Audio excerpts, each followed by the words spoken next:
Hello everyone and welcome back to New Horizons. And we are finally in the digital age. We managed to unlock Applied Energistics last episode. And today we're going to be developing our storage systems.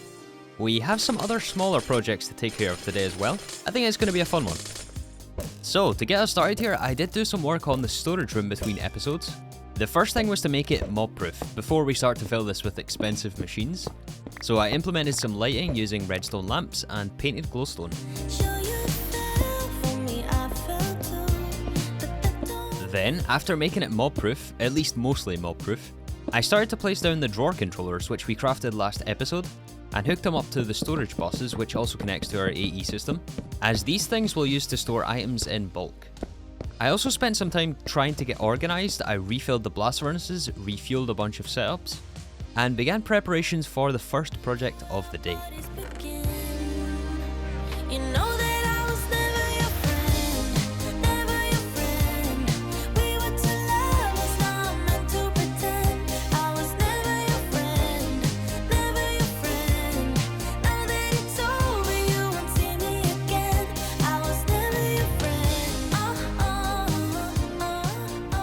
And that first project is going to be the production of radon.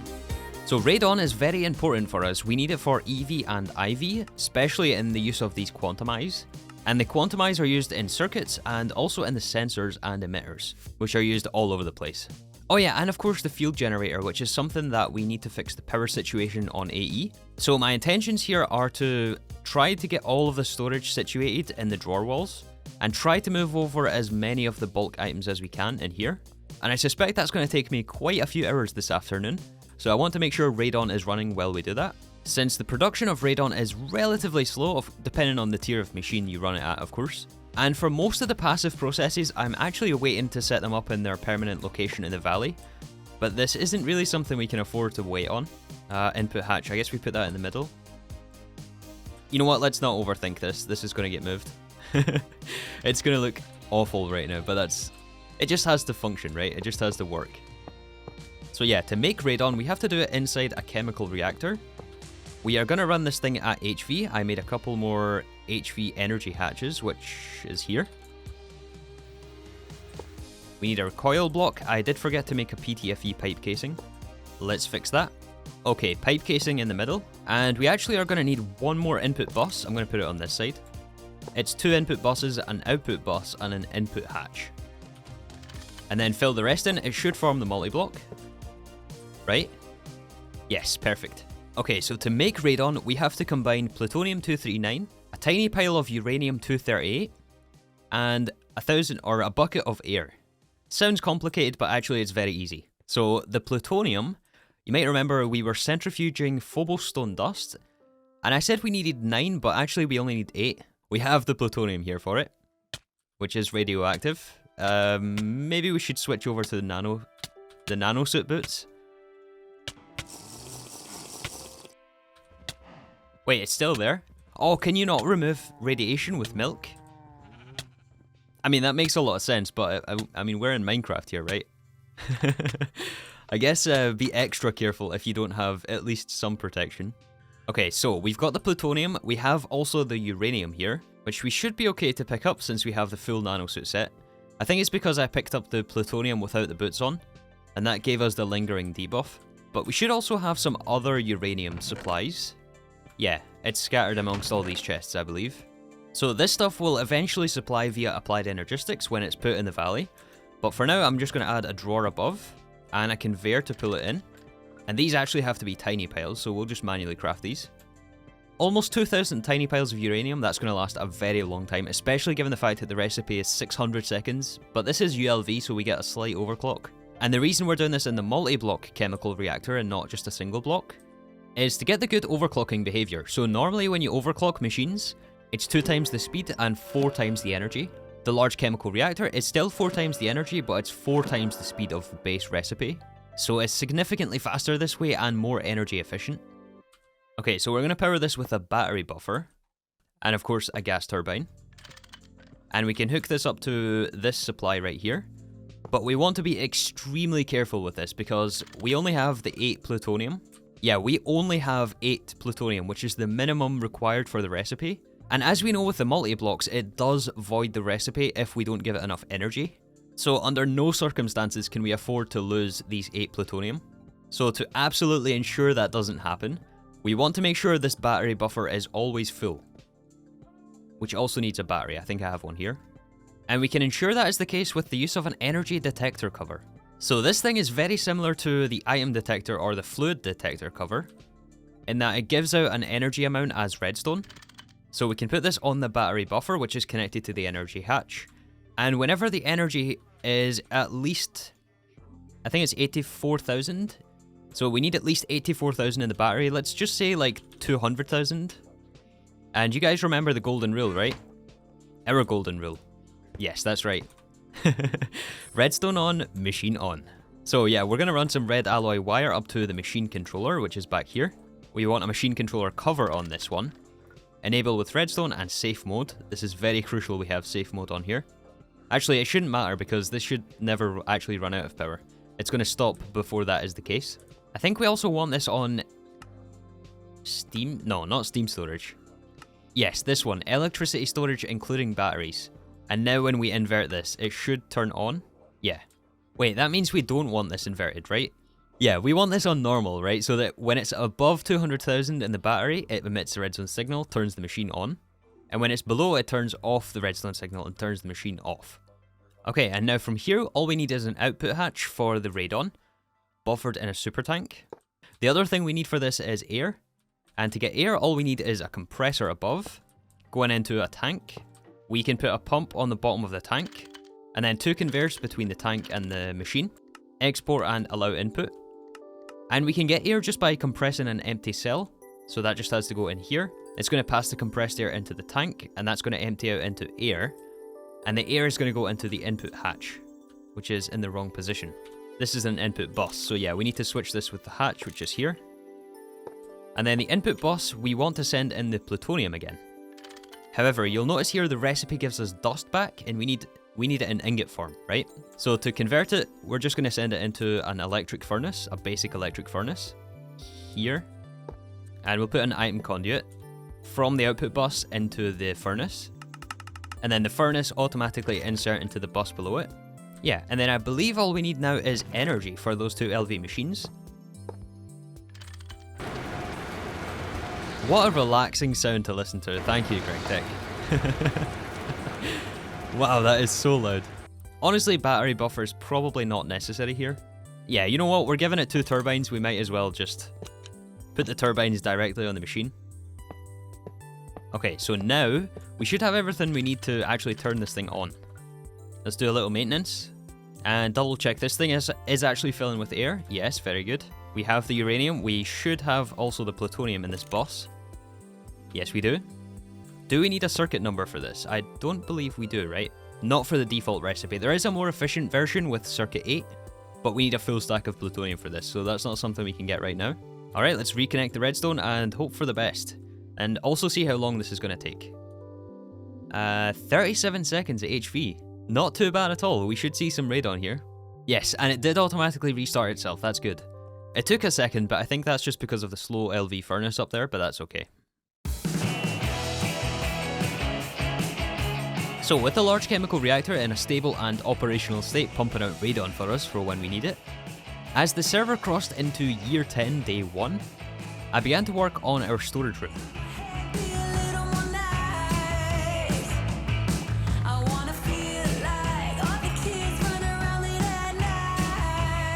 Painfully transferring all the items and setting the drawers, configuring the storage buses to be high priority. As anything new we add to Applied Energistics, we want to prioritize it storing inside the drawers. And then anything not given a spot inside the drawer wall will be sent into our server room to be stored on the storage cells.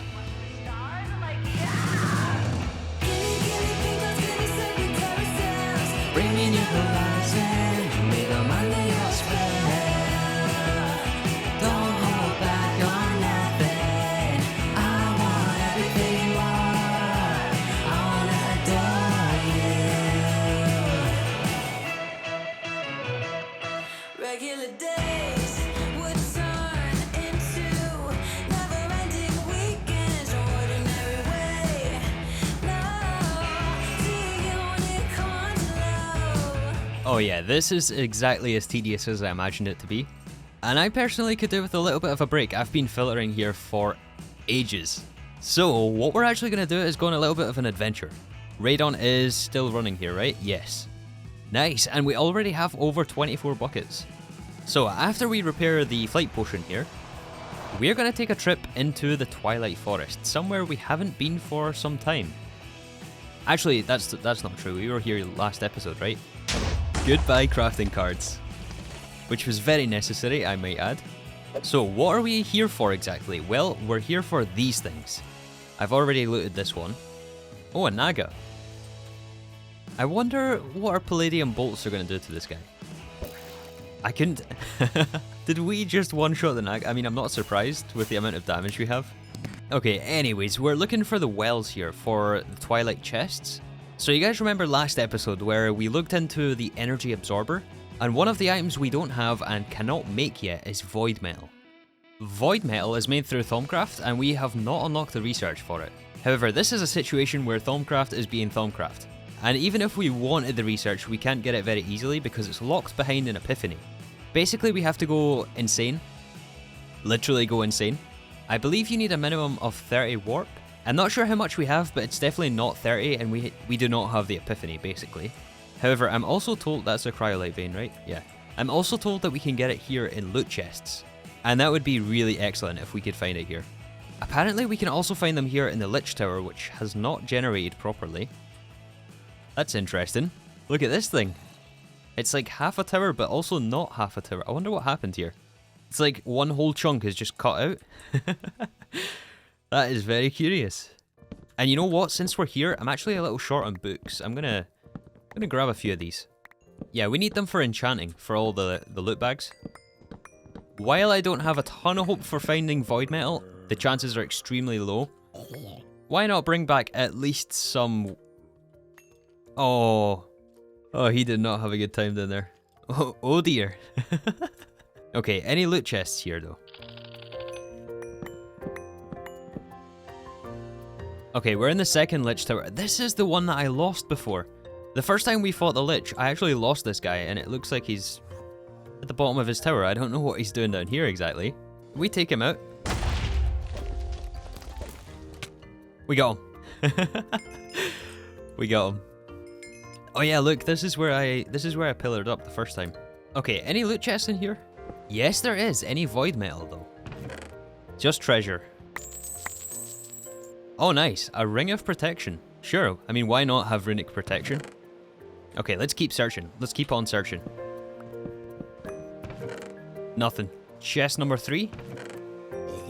Let's keep on searching. Let's keep on searching. I suppose we can also check these mazes here. These have a couple of chests in them. Lich Tower number 3.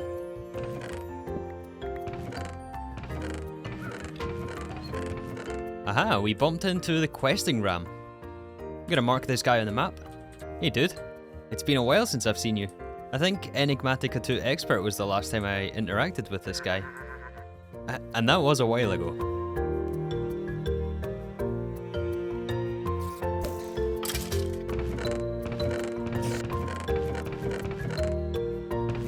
Oh nice, you can find stainless steel here. That is very nice to know. You can probably end up skipping HV progression using this. We also got an empty map as well. It's going to be interesting to map our base. I'm going to keep that. No way! We found it! Oh my goodness, and another empty... This was the last well. Oh, this was going to be the last well. We found it. Oh my goodness, we only need 2, right? It's only 2? Yeah, it's 2 regular void metal plates if we want the MV version. And this doesn't take any, does it? No. Wow. I'm not sure what the chance of that happening is, but I am ecstatic that we just found void metal. That's awesome. Wow, that is insane. Is anything in here? Nickel? Well, that has put me in a good mood. Although, now I'm back to reality where I have to go back to filtering and back to organizing items. And oh my goodness, is this tedious. It has to be done though, it really does have to be done. So just to recap actually on what we're doing here, I'm going to add the void metal. With having the storage bosses on the drawer controller, all set to high priority, so that it's got insertion priority. So anything in the network will go to these drawers first, if it has a space, because they're all going to be locked otherwise. If we just temporarily disconnect our drives over here, so that the only thing connected... Wait, let me actually plug it back in. I just disconnected it for testing. Oh yeah, and as some of you guys recommended, I actually moved the energy cells down here, so that the energy doesn't buffer down at the controller, and we can immediately toggle it on and off. So if we toggle the Applied Energistics system on, we are going to see the contents of that drawer network down there. Yeah, this is everything that's currently in those drawer systems. And we actually have the ability to insert and extract freely. So basically it's just an alternate way of storing things rather than putting it all on the drives, because these do have some restrictions. Depending on the size of the cell, they can only hold up to a certain type and number of items. And for things we want to store in bulk, drawers are a much better solution. It's all kind of just a balance though. And there's not necessarily a perfect way to do this either. Since you might be wondering what happens when the items here fill up, like what happens when this drawer of cobblestone fills up. That obviously means if we add any more cobblestone manually to the terminal, or via an interface or whatever means it may be, that additional cobblestone will end up in the drives. And that's not really something we want, particularly with things like cobblestone, and especially if it's a passive process. So a lot of these things will take void upgrades eventually. Not a super easy recipe without auto crafting, because this takes pistons, and pistons are a nightmare to craft. And the other thing is we don't actually have access to all the metals right now. Like for example neutronium, that's eventually going to get a drawer. Since I'm trying to keep these things in order, we have like wrought iron, then steel, then aluminium, all in the order of the tiers of Gregtech. So like ULV, LV, MV, HV, EV, IV. Hold on, let's test my Gregtech knowledge. Osmium? LUV machine casing, is this osmium? Rhodium plate palladium, that's right. Yeah, that's LUV. Next one is osmium, right? Iridium. Next one is osmium, right? UHV? Or UV, sorry. UV machine casing, yes, the UV machine casing is osmium. Yeah, and obviously we don't have any of those ingots yet. So we have to save space for things like that. And then also, not everything actually needs a drawer. Like, for example, oh, I don't know, clay? I don't really think clay is going to need a drawer. Like, it's okay if we stick some things in the drives, obviously that is what they're for. Things like flint dust, I mean, how much flint dust are we going to be making without immediately crafting it down? So yeah, there's no like perfect method, but I'm trying to group them in a sensible manner as well. So we have like most of the vanilla blocks that you typically mine, and a lot of these will end up with void upgrades on them. And then we have all of our own building blocks, the ones that we use to build the base with, things like basalt and mist, technical blocks, ism, and then over here we have the dusts, and then even more of the common dusts, things like asbestos and salt, things that we really get a lot of. And then I think we're going to use the 2x2 drawers for sort of like the odd dusts, like for example the crystal powders from Thumbcraft, or like jade dust. Like we're not going to get a whole ton of this, so that this can get just a smaller buffer. And also once we get things like ore processing, we're most likely going to create other storage solutions, and there's going to be some things which are stored on site, so to say. But yeah, this is just a job that needs to be done. We can't really afford to put it off, because I really want to start actually using Applied Energistics as soon as we can. And having things split between the two different areas of the base is not exactly ideal. So yeah, I guess it's going to be back to filtering for me here. I'm going to try to get as much moved over as possible. Hopefully I don't go too insane.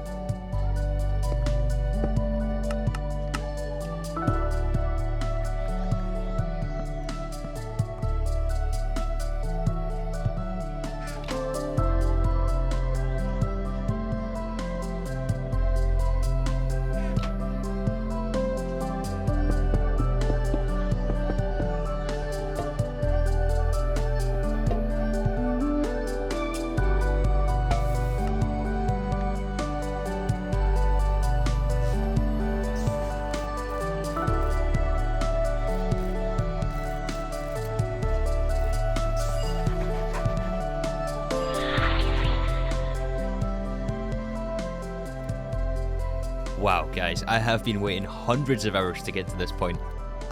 Tell me if there's a more satisfying feeling than shift-clicking your whole inventory into Applied Energistics for the first time. Right?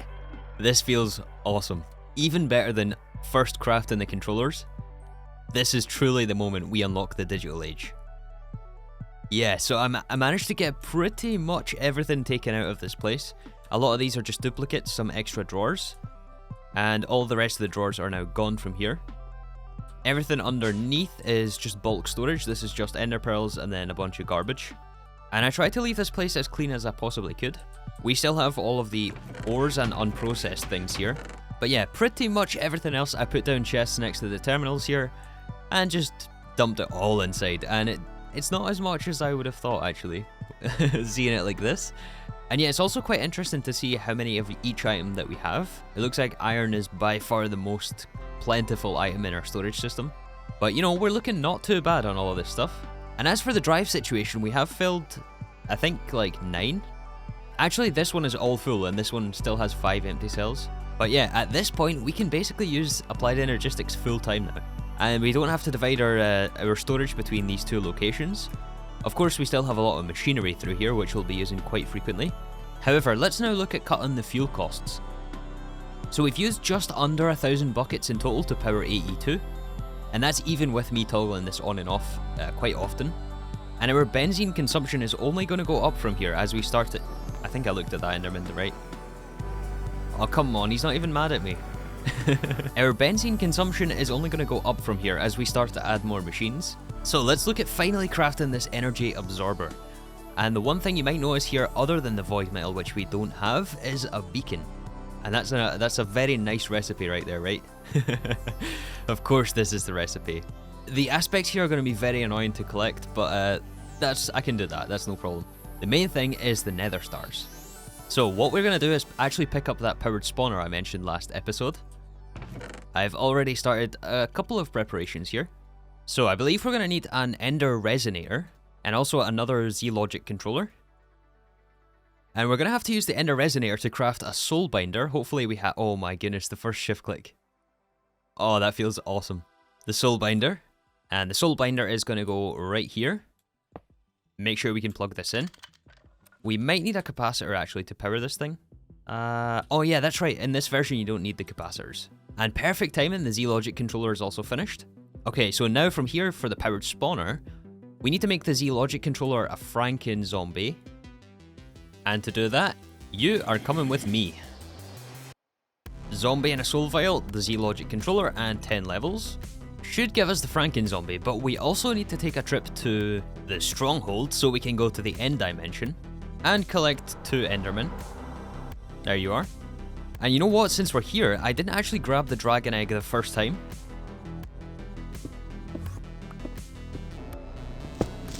Oh, he was still mad at me from last time. Oh, these creepers are chancers.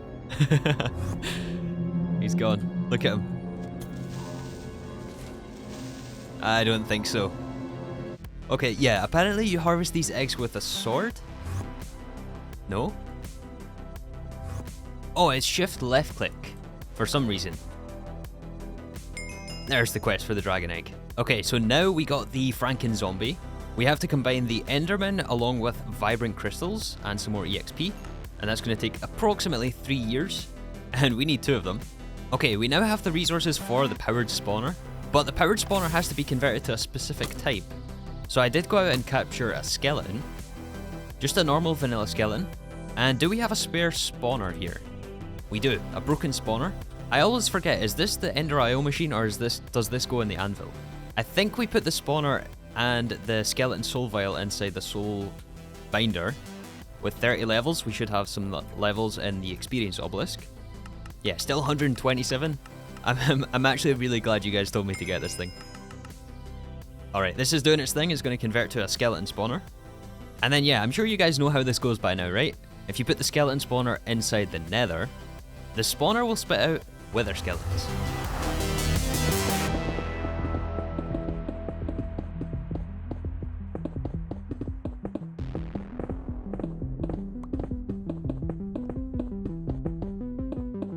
Okay, hopefully the soul binder is finished. It's been like 40 minutes or so, and I kept checking on this thing, and it was at like 50%, 30%. It is finished though. We got ourselves a skeleton spawner. We can also pick up the soul binder for the quest. There it is, and we should get the powered spawner quest now. There it is. I had to craft up some, what are those called? Vibrant crystals. Oh look, and that also unlocks the inventory panel quest, which is now irrelevant for us. I'm actually quite thankful for this thing. It saved us through the early game. Still need the remote aware. I'm not going to craft 8 of these things. That's 16 HV circuits. We can't really afford that right now. Anyways, inside the anvil, we can convert the powered spawner into a skeleton. 30 levels. I'm really hoping this works, by the way. This is a ghost item? Yes. And I was also making up some more aluminium cable. The rest should already be in the nether. Yeah, so what we have here is an 11 by 11 box. I can't actually remember the range on these things, and it doesn't show you, as far as I'm aware, in 1.7. In 1.12, it's got a range indicator, but that doesn't exist here. Anyway, this thing, of course, is going to go in the middle. We make sure it's 3 blocks tall for the wither skeletons. We can power it using aluminium cable. And this thing is going to run along to a battery buffer, which is going to sit right here. I have a 4-slot EV battery buffer. We are also going to hook up some redstone controls to this. So I've hooked up a lever on the front. And we're just going to run some red alloy cable, or red alloy wire. Here. Yeah, and we can make sure the spawner is on redstone only mode. Active with a signal. And cover this. Make sure we put the stone slab back here and then give it the batteries. Okay, that should be charging it up. As soon as we hit this lever, it should turn on. We might actually need to add an extra barrier, maybe some fences underneath. If we get too close, I have a feeling they can still hit us, but let's see, let's try this out. And hopefully it actually does spawn wither skeletons and not regular. Also, does it need to be dark? No, it doesn't. Perfect, and of course we have our beheading cleaver, which we crafted previously using palladium. So this thing should be pretty much a one-shot kill. There's our first wither skeleton skull. Aha, this is actually quite slow. I did give it a double layer capacitor. No, I didn't actually. I forgot to put that in there. That's probably why it was so slow. Okay, let's try this out again. Oh, we do still get regular skeletons. No, no, no. Alright, so I changed it so that we are now on slabs, and we have an extra slab underneath the first slab. So that should mean that we can hide more easily from the skeletons. This isn't going to be a perfect system. And it's still... Oh. Yeah, this isn't going to be a perfect system. Yeah, he's down. But look at this. We already have, what is this, 4 wither skeleton skulls? Let's get our magnet on. Yeah, already 4 skulls. 5 skulls. Another one just dropped. Yeah, our cleaver is exceptionally good here. And actually, if you don't know, in GTNH you can find Nether Star ore. But that's not until we hit, like, tier 6, I think? The tier 6 rocket, that is. Oh, actually, it looks like it's tier 7, yeah. Anyways, I think we have all we need right now. Yeah, look at that. 14 wither skeleton skull. We might as well get one more to get the even amount of withers. And we even have a new trick up our sleeve when it comes to the withers as well. And that would be using Thaumcraft. I came back to collect the primal shrooms. But actually, one of the first reasons we needed the first Nether Star was to collect... If I can actually operate my backpacks, is to collect this thing. And we actually haven't found a chance to use this spell yet. We originally wanted the spell for the nodes from Thaumcraft, which is still something we have to get to. But if we make ourselves another box here, and we use the spell on this, so we have to equip it first. I think we have the equal trade on. I've never actually used this spell before, but the warding spell can allow you to ward blocks. And this basically makes them unbreakable to anyone except you. In fact, I don't even think we can break them now. Yeah, and just to double check, this does also include the wither, right? The focus can be used on most simple blocks. They will retain many of their normal properties, though while warded, those blocks will effectively become frozen in time.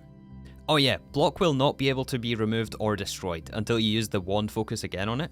So basically what this means is we can ward all of these blocks, I think including this glass in the front. Oh, not the glass. That's unfortunate. Yeah, we should just be able to ward all the blocks. Probably want to get the corners in there as well. And I have a feeling there'll be some explosion damage around this, but it should be far enough away not to cause any damage here. This is very satisfying to cast this. I'm not gonna lie, this is awesome.